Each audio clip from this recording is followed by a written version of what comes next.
Доброе утро, Стоп Гейм, в эфире Инфакт. Кто такой Эмио?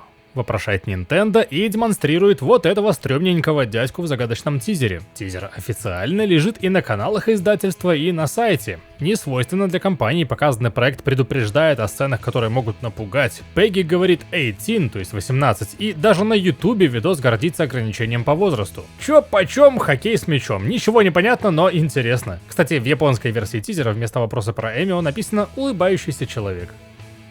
В прошлом году серия битэмапов Double Dragon пережила очередное минималистичное и олдскульное воскрешение. В следующем, кажется, случится еще одно. В японском журнале Famitsu была анонсирована новая часть во франшизе с созвучным подзаголовком Revive. Разработкой занимается Arc System Works, набившая руку в создании культовых файтингов Guilty Gear, а также BlazBlue, DNF Duel, Dragon Ball FighterZ и прочих. И тут две оговорки. В отличие от большинства файтингов, новая Double Dragon будет выполнена в стилизованном 3D. Оговорка номер 2. В 2017-м компания уже предпринимала попытку воскрешения серии с 4-й номерной игрой. Тогда ее встретили холодно, и большинство претензий сводились к избыточному повторению уже наработанного материала времен Денди. Выпустить игру на ПК, PlayStation и Xbox разработчики намереваются в 2025 году.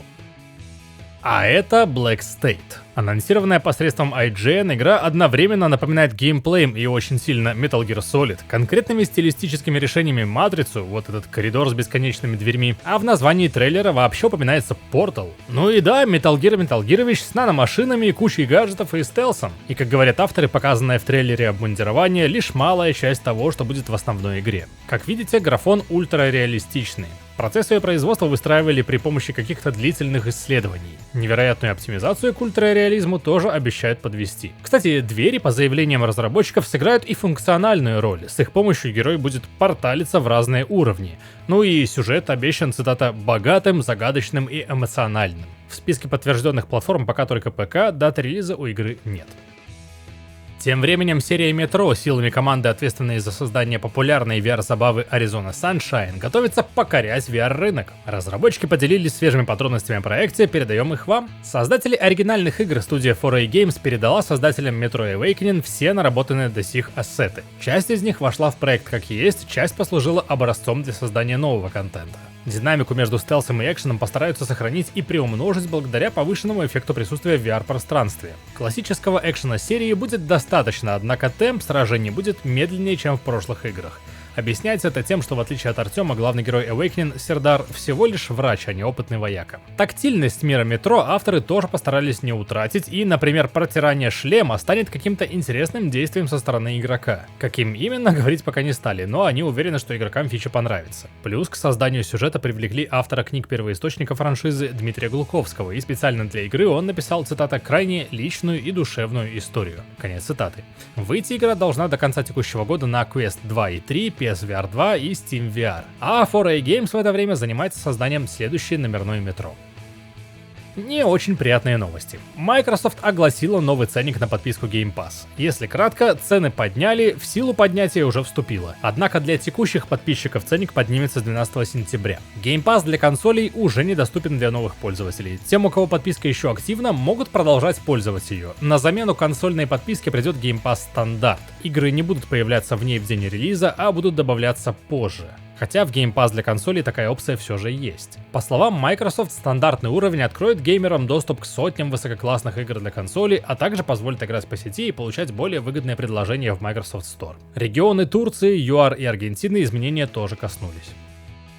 А вот Crytek заявила о подешевении своей Hunt Showdown в рамках мягкой перезагрузки проекта. Перезагрузка с новой картой и дополнительными удобствами случится 15 августа. На ПК же ценник срезают уже сегодня. Стоимость добавляют во всех регионах, где-то уменьшение составит до 30%. К официальным причинам причисляют желание разработчиков удержать конкурентоспособность проекта и сделать игру доступнее для игроков по всему миру, чтобы компания могла продолжать ее поддержку. Игроки же считают, что вслед за понижением цен поднимут стоимость внутриигровой валюты и DLC. Вместе с этим версии для PlayStation 4 и Xbox One лишатся поддержки, однако предусмотрен бесплатный апгрейд игры до версии на PlayStation 5 и Xbox Series.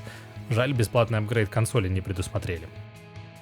39 июня текущего года, как гласит официальный блог Valve, в релиз ушел третий акт Павшей Короны для Dota 2. Компания обещала обновку в конце июня и слово свое сдержала. Третья глава перенесет действие на север, в бесстрастные мерзлоты Айс-Река. Там, среди прочего, пользователей ждет жесточайшая трактирная потасовка, оформленная в виде всамделишнего файтинга. Мини-игра с ироничным названием Street Fighter 2 Immortal Kombat представляет собой самый настоящий файтинг, где у каждого из героев есть свои мувлисты и спецприемы. Махать кулаками готовы Марси, Bristleback, Tusk, Vengeful Spirit и Dawnbreaker. Также для третьего акта заготовили кусочек сюжета, новую карту и сокровищницу Collector's Cash, в которую положили 16 наборов, и их отобрали путем голосования в сообществе. Все предыдущие акты Crownfall все еще доступны, пройти их можно до завершения всего события.